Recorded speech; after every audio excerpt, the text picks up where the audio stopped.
High friends, welcome to WRA smart learning academy. तर आपण कोणता विषय पाहत होतो? विज्ञानचा. आणि इथे 10वी काय मूलद्रव्यांचे वर्गीकरण म्हणजेच आपला काय पिरियोडिक क्लासिफिकेशन. ठीक आहे. तर आज आपण पाहणार आहे आधुनिक आवर्त सारणीची रचना. ठीक आहे, म्हणजेच आपला मॉडर्न स्ट्रक्चर कसा आहे मॉडर्न पिरियोडिक टेबलचा. ठीक आहे. तर आधुनिक आवर्ती सारणीमध्ये 7 आडव्या ओळी आहेत. ठीक आहे. 7 कशा ओळी आहेत? आडव्या ओळीत आहे. त्या आडव्या ओळींना आपण काय म्हणतो?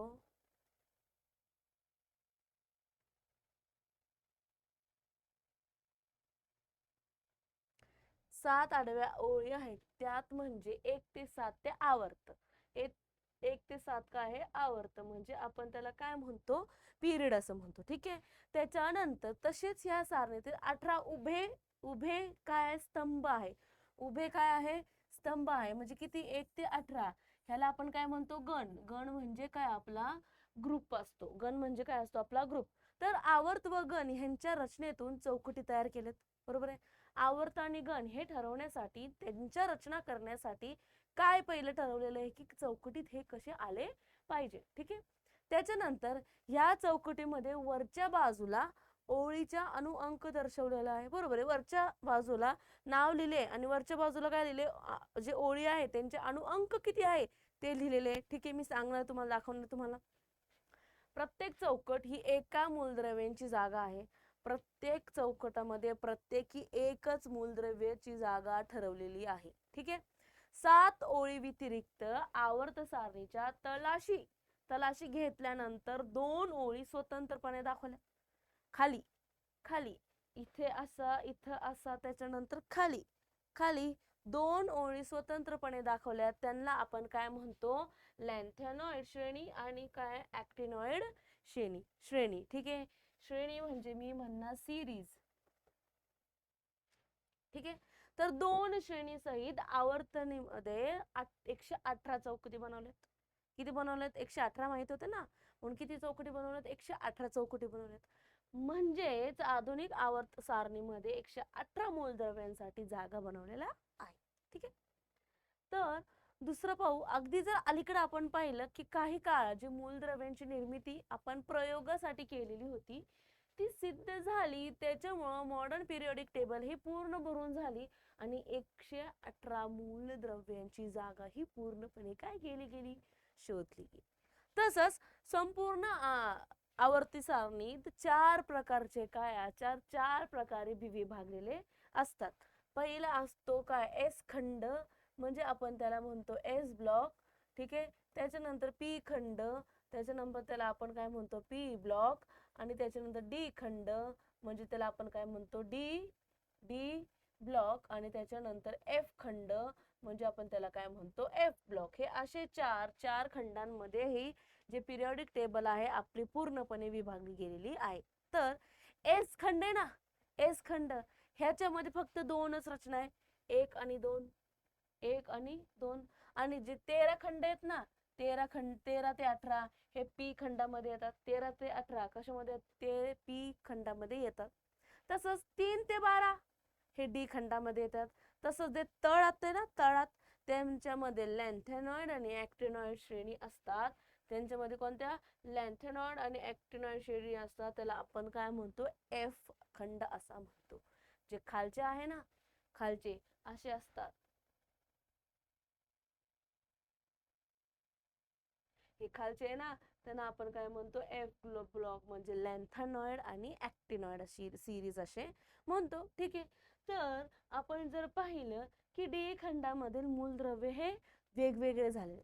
डी खंडामधील मूलद्रव्य हा वेगवेगळे झाले, म्हणजे त्या संक्रमकला काय म्हणले जातं? मूलद्रव्य म्हणले जातं. पहा, आवर्तनीमध्ये एक गोष्ट येते लक्षात की पी खंडामध्ये 2 वेगवेगळे धातू आणि अधातू, आणि मधी जो आहे ना तो नागमोडीने काय केलेला आहे? दर्शवलेला आहे. नागमोडीने काय केलेलं? दर्शवलं आहे. आपण नागमोडी ह्याचा अर्थ आहे झिगझॅग लाईन म्हणतो. कोणती लाईन म्हणतो? झिगझॅग लाईन म्हणतो. ठीक आहे. ह्या नागमोडी रेषेच्या सहाय्याने मूलद्रव्यांचे पारंपरिक 3 आधुनिक प्रकार आहेत. 3 आधुनिक प्रकार काय केले जातात? स्पष्ट केले जातात. तर नागमोडी रेषेच्या किनारे कोणता असतो? धातुदृश्य मूलद्रव्य. ठीक आहे. आणि नागमोडीच्या डाव्या बाजूने कोणता आहे? सर्व धातू असून आणि उजव्या बाजूला सर्व कोणते आहे? धातू आहे. म्हणजे जो मधला भाग आहे ना किनारेत, त्याला आपण काय म्हणणार? धातुदृश्य असं म्हणणार. ठीक आहे. चला आपण पिरियोडिक टेबल दाखवते मी तुम्हाला. आता आधुनिक आवर्त सारणीमधील काय आहे? मूलद्रव्याचे इलेक्ट्रॉन स्वरूप आहे. म्हणजे पिरियोडिक टेबल मध्ये इलेक्ट्रॉनिक कॉन्फिगरेशन प्रत्येकाचा कसा आहे ते पाहायचं. ठीक आहे. एका आवर्तनीमध्ये जे शेजारी शेजारी पाहिले ते सगळे असणारे जे मूलद्रव्यांचा गुणधर्म आहे त्यांच्यामध्ये थोडासा फरक असतो. मात्र दूर असणाऱ्या मूलद्रव्यांच्या गुणधर्मामध्ये खूपच फरक असतो. जे शेजारी शेजारी आहे त्यांच्यामध्ये त्या गुणधर्मामध्ये काही जास्त फरक भेटत, पण जे लांब आहे त्यांच्या मूलद्रव्यामध्ये त्यांच्या गुणधर्मामध्ये खूप सारा काय भेटतो आपल्याला फरक भेटतो. तर एकाच गणातील मूलद्रव्यांच्या रासायनिक गुणधर्मामध्ये साधर्म्य व प्रणवता दिसते. प्रणवता म्हणजे काय असते? ग्रेडेशन आपण म्हणतो. ग्रेडेशन. ठीक आहे. तर आधुनिक आवर्त सारणीमध्ये गण व आवर्ताची काय असते? ही वैशिष्ट्य मूलद्रव्यांच्या कशामध्ये दिसते? इलेक्ट्रॉन स्वरूपामध्ये दिसते. एखादा जर मूलद्रव्य आधुनिक आवर्त सारणीमध्ये कोणत्या गणात व आवर्तामध्ये ठेवायचं आहे हे कुणाच्या स्वरूपात सांगतो? इलेक्ट्रॉन केवढा आहे त्या स्वरूपात काय करतो तो सांगतो. ठीक आहे. गण व आवर्ताची विशिष्ट काय पहा? मूलद्रव्यांच्या गुणधर्मामध्ये तुलना केली असता आवर्त सारणीमध्ये गण व आवर्ती हे वैशिष्ट्य समजतात. बरोबर आहे. जर एखाद्या वैशिष्ट्य गणातील सर्व मूलद्रव्यांच्या विविध गुणधर्मामध्ये साधर्म्य व प्रवर्ता म्हणजे ग्रॅडिएशन आली तर मात्र एखाद्याच विशिष्ट आवर्तामध्ये एकच टोकाकडून दुसऱ्या टोकाकडे काय केलं जातं? वाहतही केलं जातं. म्हणजेच डावीकडून ते उजवीकडे जातात. तसेच मूलद्रव्यांचे गुणधर्म हे क्रमाक्रमाने थोडे थोडे काय होतात? बदलत जातात दिसतात.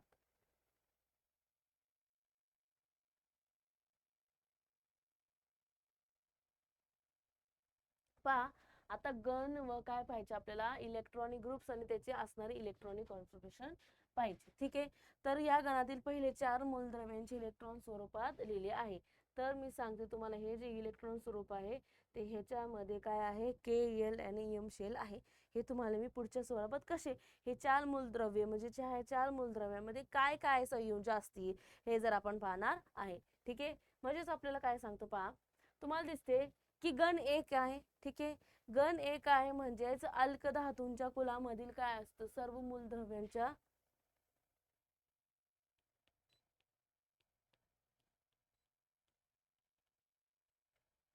काय असतं पहा, सर्व मूलद्रव्यांचे संयोज असतात. म्हणजे शेवटी त्या शेवटच्या शेलमध्ये जे कवच आहे त्याच्यामध्ये किती इलेक्ट्रॉन्स राहतील हे आपल्याला काय करायचे? संख्या समान करायची असते. ठीक आहे. तर तसेच दुसऱ्या कोणत्याही एका कणामधील मूलद्रव्य हे पहिली तर त्यांच्या संयोजक इलेक्ट्रॉनांची संख्या एक समान असल्याचे तुम्हाला दिसते. उदाहरण बेरिलियम आहे, मॅग्नेशियम आहे, कॅल्शियम आहे. बरोबर आहे. ठीक आहे. बेरिलियम आहे, मॅग्नेशियम आणि काय काय असतं? कॅल्शियम असतं. ठीक आहे. आता जर मी हे पाहिलं की जे मूलद्रव्य ह्यांच्या गण 2 मध्ये म्हणजेच अल्कधर्म मध्ये मृदा धातूंच्या कुलामध्ये असतात. बरोबर आहे. मृदा धातू ह्यांच्या कुलामध्ये मॅग्नेशियम आणि काय असतात? कॅल्शियम आणि बेरिलियम असतात. तसंच मी जर म्हणलं बाहेरच्या कवचात 2 इलेक्ट्रॉन आहेत, त्यांच्या शेवटच्या कवचात किती आहे? 2 इलेक्ट्रॉन असतात. मॅग्नेशियमचं इलेक्ट्रॉनिक कॉन्फिगरेशन किती आहे? 12 आहे. किती आहे?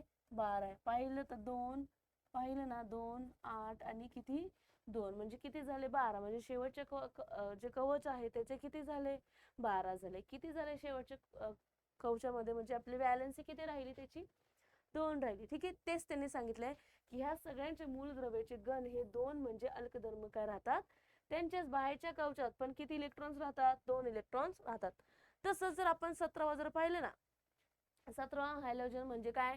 फ्लोरीन, क्लोरीन, ठीक आहे, इत्यादी मूलद्रव्यामध्ये या बाहेरच्या कवचात किती राहतात? कवचात 7 इलेक्ट्रॉन्स असे राहतात. मी जर तुम्हाला क्लोरीनचं जर हे दिलं, उदाहरण दिलं तर क्लोरीनला किती असतात? 17 असतात. पाहू शकता 2, 8 आणि किती 7. 2, 8 आणि 7. तर बाहेरचे कवच जो आहे त्याच्या बाहेरच्या कवच मध्ये किती व्हॅलेन्सी राहतात, किती संयोजन राहतात? आपण म्हणू शकतो किती राहतात? 7 राहतात.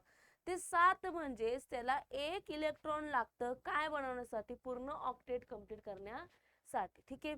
कोणत्याही एक गणात वरून खाली जाताना इलेक्ट्रॉनचे एकक कवच काय होतात? वाढत राहतात. बरोबर आहे. कोणतेही एका गणात खालीन वरून जाताना एक एक कवच काय होतो? त्यांचा वाढतो. यावरून आपल्याला असे म्हणता येईल की बाहेरच्या कवचाचे इलेक्ट्रॉन स्वरूपण हे काय आहे? आधुनिक आवर्तनी म्हणजे पिरियोडिक टेबलला त्याच्या गुण वैशिष्ट्य बद्दल काय करतं? सांगतं. मात्र जसे आपण एखाद्या गणात वरून खाली जातो तशीच कवचाची संख्या सुद्धा काय होती? वाढते. ठीक आहे. तर पहा अणुक अंक जे आहे ना 92 त्यांच्या युरेनियम मध्ये जो काय असतो? ह्या मूलद्रव्यांची सर्व मूलद्रव्ये अनुक्रम 93 ते 118 पर्यंत असतात. हे काय आहे? 93 ते 118 पर्यंत जे अणु अंक आहे ना ते काय आहे? मानव निर्मित आहे. म्हणून ही सर्व मूलद्रव्ये किनारस्तरी व अस्थायी असून त्यांचे आयुष्यमान खूप कमी असते. आता मॅन मेड आहे म्हणून ते काय असतं? किनारा असतं म्हणजे शेवटपर्यंत जास्त काळ तर टिकून राहत नाही. जे नेचर मध्ये सापडतात ते शेवटपर्यंत जास्त काळ टिकून राहतात. पण हे मानव निर्मित आहे त्याच्यामुळे ह्याचे जे जीवन काळ काय आहे? थोडे थोडेच असतात. ठीक आहे. आता आधुनिक आवर्त सारणीत काय आपल्याला पाहायचे ते आपण पाहूया. पहा मूलद्रव्य त्यांच्या चढत्या अनुक्रमाने मांडली जातात. बरोबर आहे. मूलद्रव्य जेवढी पण आहे त्यांच्या चढत्या जे अनुक्रमाने ना त्यांनीच मांडले जातात. ठीक आहे. तर उभ्या स्थानमानात जे गण म्हणतात, जे उभ्या स्थान आहे ना त्यांना आपण जे गण म्हणतो. ठीक आहे. त्यांना आपण काय म्हणणार की एकूण गण किती आहे? 18 आहेत. एका गणातील मूलद्रव्यांच्या रासायनिक गुणधर्म मध्ये साधर्म्य व प्रवणता असते. ठीक आहे. तर आडव्या ओळीत आवर्त असे म्हणतात. एकूण 7 आवर्त आहे. तर एका आवर्तामध्ये एक टोकाकडून दुसऱ्या टोकाकडे जाताना जे मूलद्रव्यांचे गुणधर्म आहे ते हळूहळू काय होतात? बदलतात. काय होतात? बदलतात. बरोबर आहे. पहा मी तुम्हाला सांगते आपल्याला काय आहे तक्ता आहे कशाचा? जे मॉडर्न पिरियोडिक टेबलचं काय आहे? तक्ता आहे. पहा इथं दिले एस खंड, हा तुमचा आहे इथं एफ खंड, इथं आहे डी खंड आणि इथं काय आहे? पी खंड. बरोबर आहे. त्याच्यानंतर काय? एफ खंड. पहा हे एस खंड आणि हा पी खंड, डी खंड आणि हा एफ खंड.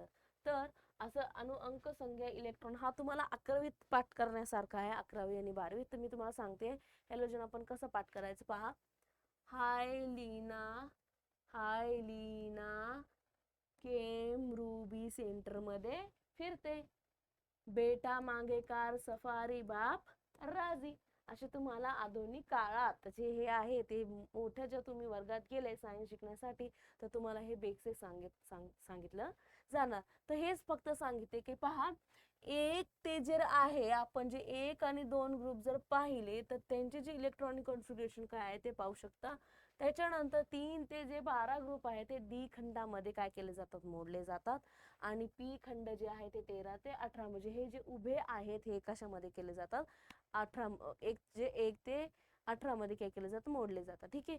तसं मी म्हणू शकते जे तळात आहे त्याला काय म्हणलं जातं? एफ खंड म्हणलं जातं. तुम्ही एकदा सगळे हे पाहू शकता की बरोबर 118 काय केलेले आहे? मांडलेले आहे. ठीक आहे. तर आवर्त आणि इलेक्ट्रॉनचे स्वरूप. ठीक आहे. आता पिरियड्स आणि त्याचे असणारे काय? Electronic configuration. ठीक आहे. आपण ह्यांच्यामध्ये काय असतं ते काय करूया? पाहूया. पहा हिलियम, लिथियम, सोडियम आणि पोटॅशियमचं प्रत्येकाचं इलेक्ट्रॉनिक कॉन्फिगरेशन दिले आणि प्रत्येकाचं इलेक्ट्रॉनिक कॉन्फिगरेशन काय केलेलं इथं बाहेर मांडलेलं आहे. तर नवीन आवर्तनाचे कवच कसे की काय सांगितले पहा. आता के जे शेल आहे, एल जे शेल आहे, एम जे शेल आहे आणि एन जे शेल आहे ती प्रत्येकाची इलेक्ट्रॉनिक कॉन्फिगरेशन काय असते? वेगवेगळी असते. ठीक आहे. ठीक आहे. आता ह्याची कितीची असती? 8. 2 8, ठीक आहे. ह्याची कितीची असती 18 आणि ह्याची कितीची असती 32 एवढी असती. पण आपण जे दुसरा जे शेल आहे ना एमचा शेल, त्याच्यात आपण किती 8 ऑक्टेट हा कंप्लीट करण्यासाठी मदत करतो, म्हणून आपण किती ठेवतो 8च ठेवणार त्याच्यात. पाहू शकता पहा, पोटॅशियम इथं कितीची आहे 2, त्याच्यानंतर किती 1 2 3 4 5 6 7 8, त्याच्यानंतर परत दुसऱ्या शेल मध्ये किती 8, 1 2 3 4 5 6 7 8, ठीक आहे. आणि हे शेवटच्या इथं किती आहे, शेवटच्या ह्याच्यात किती आहे 1 आहे, ते चुकून 2 झालेलं आहे, ठीक आहे. 1 आहे शेवटी, तिथं 2 झालेलं होतं, ठीक आहे. तर शेवटच्या ह्याच्यामध्ये किती 2, पहा 2 आणि 8 हे किती झाले 10 आणि 8 किती 18 आणि 1 किती झालं, म्हणजे पोटॅशियमचं इलेक्ट्रॉनिक कॉन्फिगरेशन किती आहे 19 आहे, ठीक आहे. तसं जर एरोगनचं पाहिलं तर 2 आणि 8 किती 10 आणि 1 8 किती 18. आता जो ऑक्टेट आहे एरोगन्स तो पूर्ण हा शेवटच्या शेलमध्ये कवचामध्ये काय कंप्लीट करत आहे, या ऑक्टेट कंप्लीट करत आहे. तर ह्या नवीन पद्धतीचे इलेक्ट्रॉनिक कॉन्फिगरेशन काय करू शकतो आपण लिहू शकतो, ठीक आहे. समजले पहा, 1 ते 18 पर्यंत प्रत्येकाचे इलेक्ट्रॉनिक कॉन्फिगरेशन तुम्हाला सेपरेट सेपरेट दिलेले आहे, ठीक आहे. चालू आहे पुढं. तुम्हाला असं दिसलं की जे मूलद्रव्यांचे संयोजन आहे इलेक्ट्रॉनिक आहे, संख्या वेगवेगळ्या प्रत्येकाच्या सारख्या आहेत का, सगळ्यांच्या नाही. तर मात्र त्यांच्यातील जे कवच आहे ना त्या संख्यामध्ये एकसारखी आहे. पण तुम्हाला असे दिसेल की आवर्तामध्ये डावीकडून उजवीकडे जाताना अणु अंक एकाने वाढते, तरी संयोजक इलेक्ट्रॉनची संख्या सुद्धा एकाने काय होती वाढते. शेवटची जी संयोजक आहे त्याची सुद्धा काय करते एकाने वाढते, ठीक आहे. मी सपोज तुम्हाला दिले उदाहरण देते, मी तुम्हाला ऑक्सिजन देते, ठीक आहे.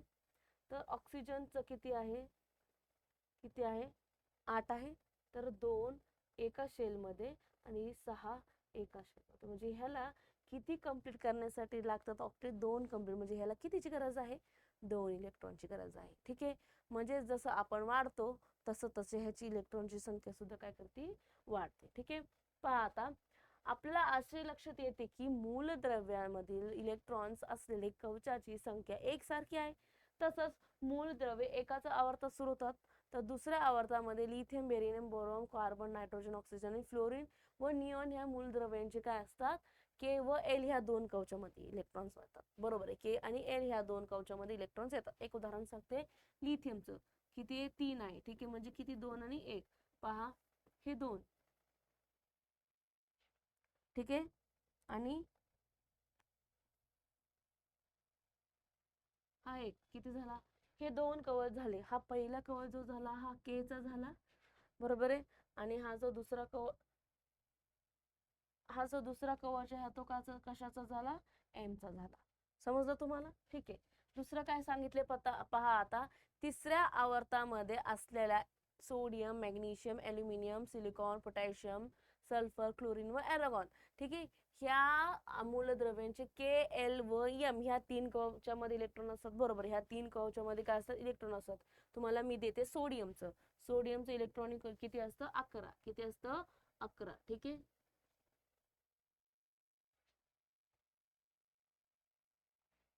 11, ठीक आहे. म्हणजे 11 म्हणजे पहा 11 म्हणजे पाहू शकता कसं आहे 2 8 आणि 1, किती आहे 2 8 आणि 1, बरोबर आहे. तर ह्या बाहेरच्या शेल मध्ये किती आले,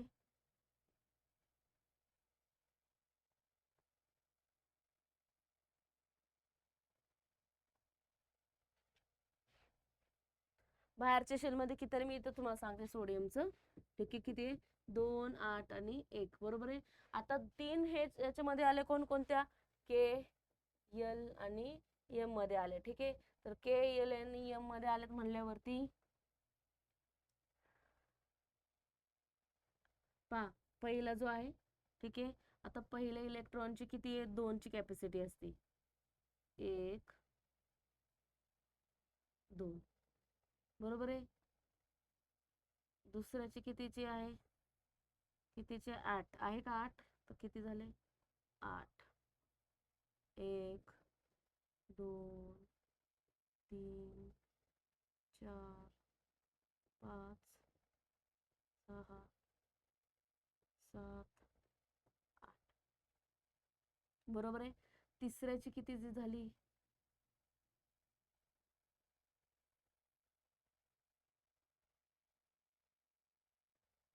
किती झाली, किती झाली, 1 ची, बरोबर आहे. मग मी तुम्हाला सांगू इच्छिते की काय असतं पहा, काय असतं, हा जो आतला आला हा कोणता शेल झाला के, हा बाहेरचा दुसरा हा कोणता झाला एल, आणि हा जो तिसरा आहे हा का झाला यम झाला. म्हणजे जे सोडियम वगैरे ते सगळे आहे ते ह्या 3 कवचामध्ये काय असतात येतात, आणि बाकीचे जे आहे ते किती कवच वापरले जातात, त्याला 2 कवच असे वापरले जातात. ठीक आहे.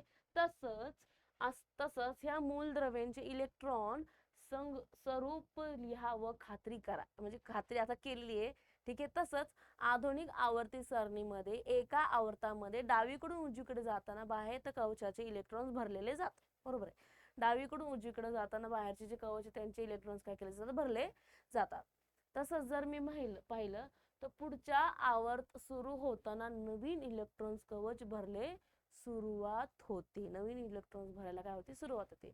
जर पहिले 3 आवर्तामधील मूलद्रव्यांची संख्या ही कवचाचे इलेक्ट्रॉन धारकात व इलेक्ट्रॉन अष्टकांच्या नियम यावरून काय होते, ठरते.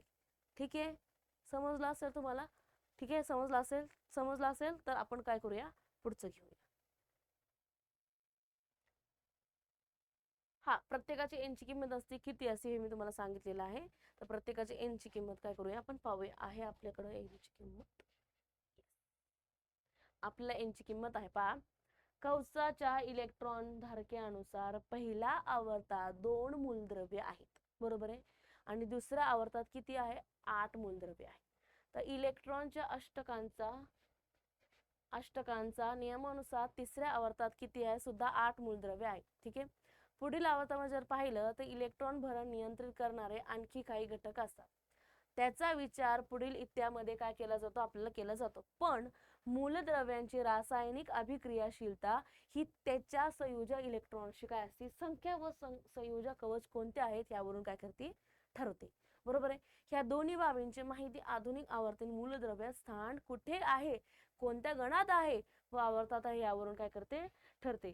तर त्यामुळे मूलद्रव्यांच्या अभ्यासात आधुनिक आवर्तनीत अत्यंत उपयुक्त आहे. पहा, कवच काय दिले, के, यल, यम आणि यन हा काय दिलेला, कवच दिलेला आहे. ठीक आहे. आता प्रत्येक आवर्तनीमध्ये कवचाचं काय दिलेलं पहा, एन किती, हा 1. जर 2n चा स्क्वेअर फॉर्म्युला वापरला तर 2n च्या ऐवजी काय वापरलं, 1 चा स्क्वेअर किती आला, 2 आला. तर इलेक्ट्रॉनच्या पहिल्या शेल मध्ये धारक किती आहे, 2 चे आहे.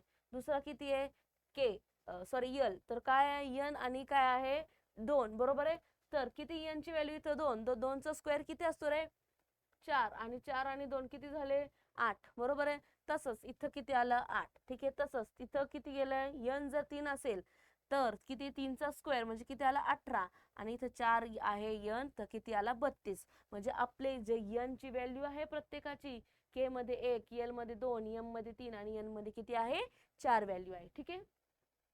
तसंच periodic trends in the modern periodic table. ठीक आहे. आधुनिक आवर्त सारणीमधील आवर्ती कल काय केलं जातं पहा, आधुनिक जर आवर्ती सारणी जर आपण पाहिलं, एका आवर्तातील किंवा एखाद्या गणातील मूलद्रव्यांच्या गुणधर्माची तुलना केली जाते, त्यात होणाऱ्या बदलांमध्ये काही नियमित दिसून येते. यालाच आधुनिक आवर्ती सारणीतील आवर्ती काल म्हणलं जातं. आपण या इत्तेत फक्त मूलद्रव्यांच्या संयोजा, अणु आकारमान व धातू अधातू गुणधर्म या 3 गुणधर्मामधील काय केलं जातं, आवर्ती काल विचारलं जातं. तर शेवटचं आहे आपलं संयोजन म्हणजे व्हॅलेन्सी.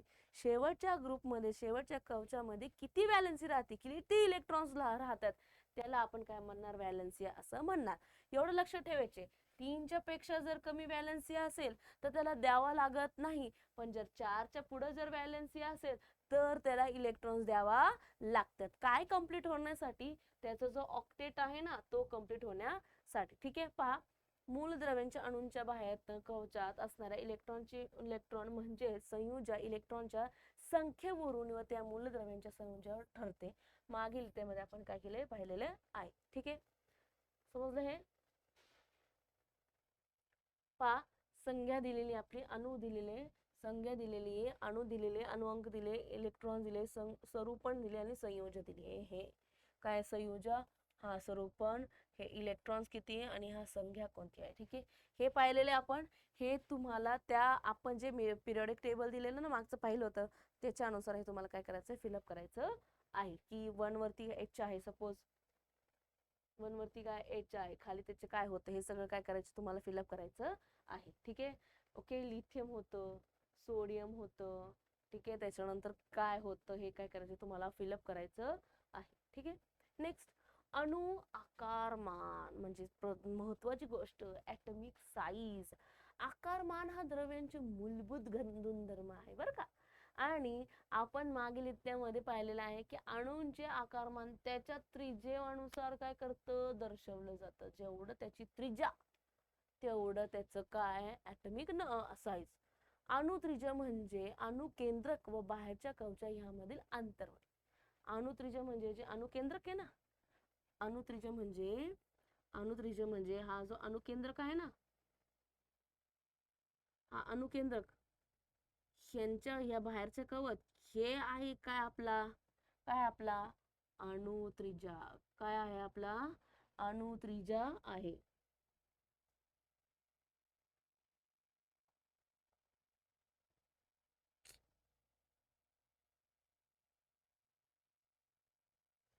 काय आपली अणुत्रिज्या आहे. समजलं. ठीक आहे. अणुत्रिज्या व्यक्त करण्यासाठी नॅनोमीटरहून अणुत्रिज्या व्यक्त करण्यासाठी नॅनोमीटरहून लहान असलेले काय असतात पिकोमीटर, म्हणजे आपण त्याला काय म्हणतो पीएम. आणि हे एकक वापरतात, म्हणजे 1 पिकोमीटर इज इक्वल टू काय आहे 10⁻⁻12 मीटर. किती आहे 10⁻⁻12 मीटर एवढं आहे. ठीक आहे. नेक्स्ट, शेजारी काही मूलद्रव्ये त्यांच्या अणुत्रिज्या दिल्या आहेत. तर काही मूलद्रव्ये दिलेत. ऑक्सिजन आणि अणुत्रिज्या किती दिलेली 66, बोरॉनची किती दिली 88, कार्बनची किती दिली 77, नायट्रोजनची किती दिली आहे 74, बोरॉनची किती दिली 111 आणि लिथियमची किती दिली 152. तर आपल्याला दिसून येतं की डावीकडून उजवीकडे जातोय, तर डावीकडून उजवीकडे जाताना काय होते त्याची अणुत्रिज्या कमी कमी होते. तसंच यामागे कारण काय असे पुढील प्रमाणे आहे. पहा कसं आहे. एका आवर्तनीमध्ये डावीकडून उजवीकडे जाता अणु अंक एक एकाने काय होते वाढत जाते. एक एकाने काय होते वाढत जाते. म्हणजेच केंद्रावरील धन प्रभार एक एकाने काय होते वाढत जाते. म्हणजेच काय पॉझिटिव्ह चार्ज हे एक एकाने काय होत राहते वाढत जाते. जसं जसं जाणार तसं जसं वाढत राहणार. ठीक आहे. मात्र त्याप्रमाणे भर पडलेल्या इलेक्ट्रॉन ह्या असलेल्या बाह्यात्मक कवचामध्ये जमा होतो. वाढीव केंद्राचे धनप्रभावामुळे इलेक्ट्रॉन्स काय होतात केंद्राकडे अधिक प्रमाणात ओढले जातात व त्याप्रमाणे आपण म्हणू शकतो की आकारमान कमी होत जाते. पण खाली काही मूलद्रव्य व अणुत्रिज्या काही खाली त्यांचे दिले जातात. बरोबर आहे. तर काय आहे अनुवर्तनी असणारे काय असे सांगायचे. पहा, आवर्तनी सणीमध्ये एक नागमोडी रेषा धातूंच्या अधातूपासून वेगळे करतात. बरोबर. इथं धातू असतो, ही नागमोडी रेषा असती, हा अधातू असतो. ठीक आहे. काय सांगतो पहा, किनारे धातू दृश्य ह्या प्रकारे मूलद्रव्यांची मांडणी दिलेली आहे. ही कशी आहे पहा, धातू व अधातू वैशिष्ट्यपूर्ण रासायनिक गुणधर्माची तुलना करून पहा. सध्या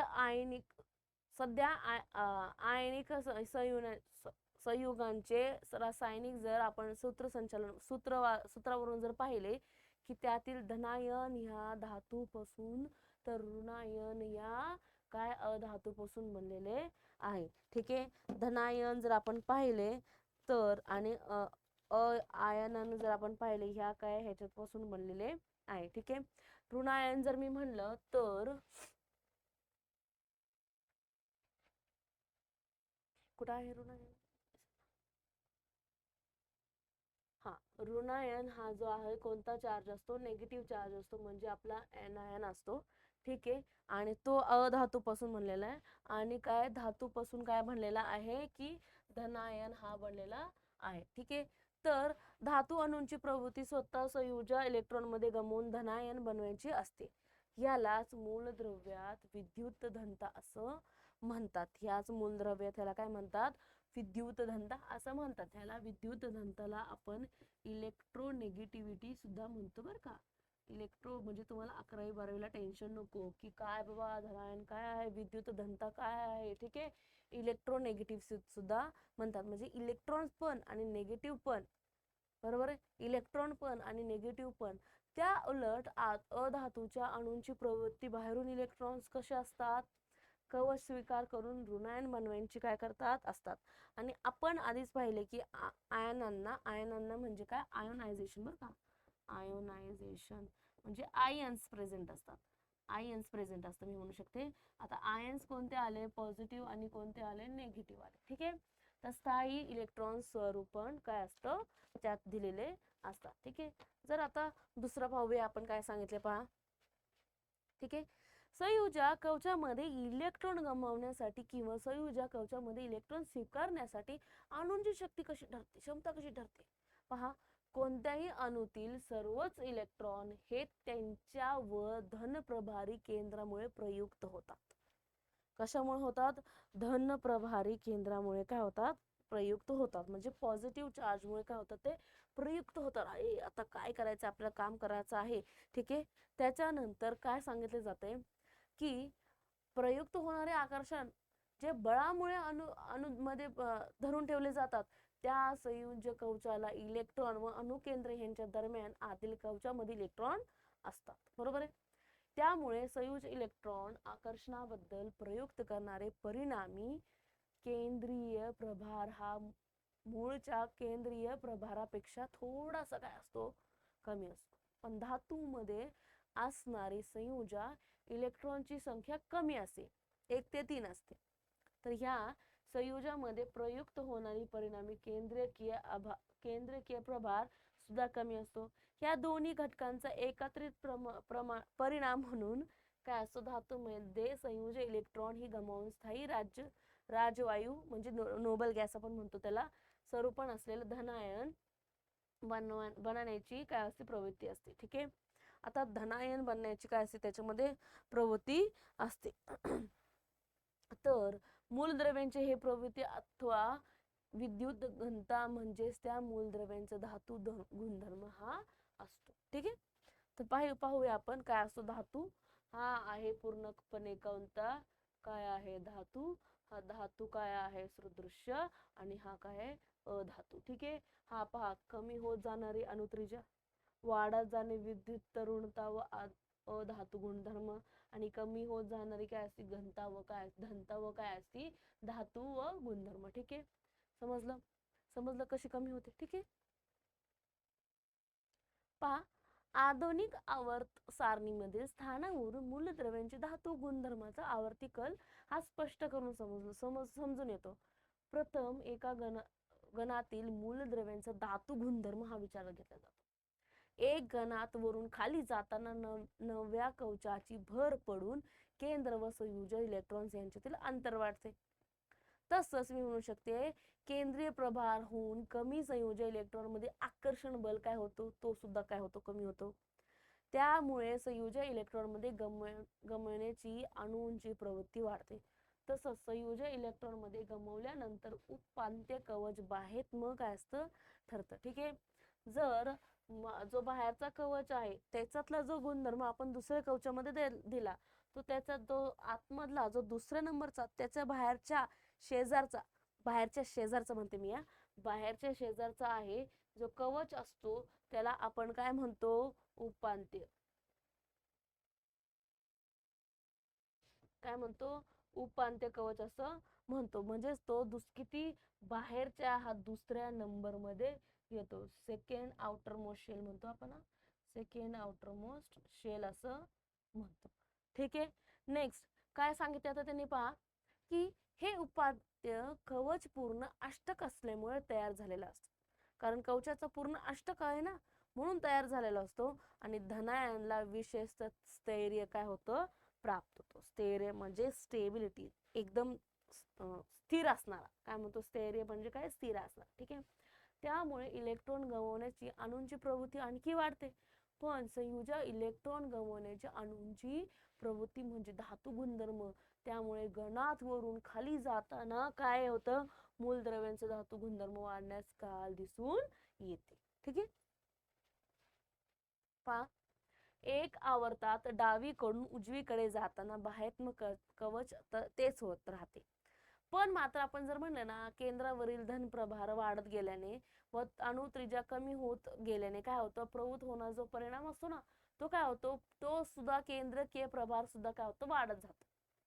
त्यामुळे मी म्हणू शकते जे संयोजक इलेक्ट्रॉन गमावण्याची अणूंची प्रवृत्ती कमी होते ना, म्हणजेच आवर्तामध्ये डावीकडून उजवीकडे जाताना मूलद्रव्यांचा धातू गुणधर्म कमी कमी होत जातो. एक आवर्तात डावीकडून उजवीकडे जाताना वाढत जाणारा केंद्रीय आपण म्हणतो ना प्रभाव, तो कमी होत जातो. पण अणु त्रिज्या व दोन्ही घटकामुळे संयोजक इलेक्ट्रॉन नंतर प्रवृत्त होणारा परिणाम सुद्धा काय होतो, केंद्रीय प्रभार वाढत जातो व संयोजक इलेक्ट्रॉन अधिक आकर्षक बलाने काय होते, धरून ठेवते.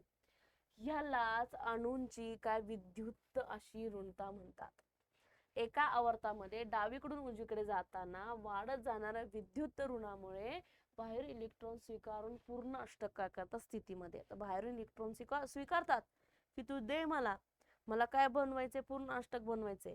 ठीक आहे, अष्टक म्हणजे ऑक्टेट म्हणलं जातं, अष्टक म्हणजे ऑक्टेट म्हणलं जातं, एवढं लक्षात ठेवायचंय. ठीक आहे, तर ऋणायन बनवण्याची अणूंची क्षमता वाढते. ऋणायन बनवण्याची अणूंची क्षमता कमान काय होणार, वाढणार.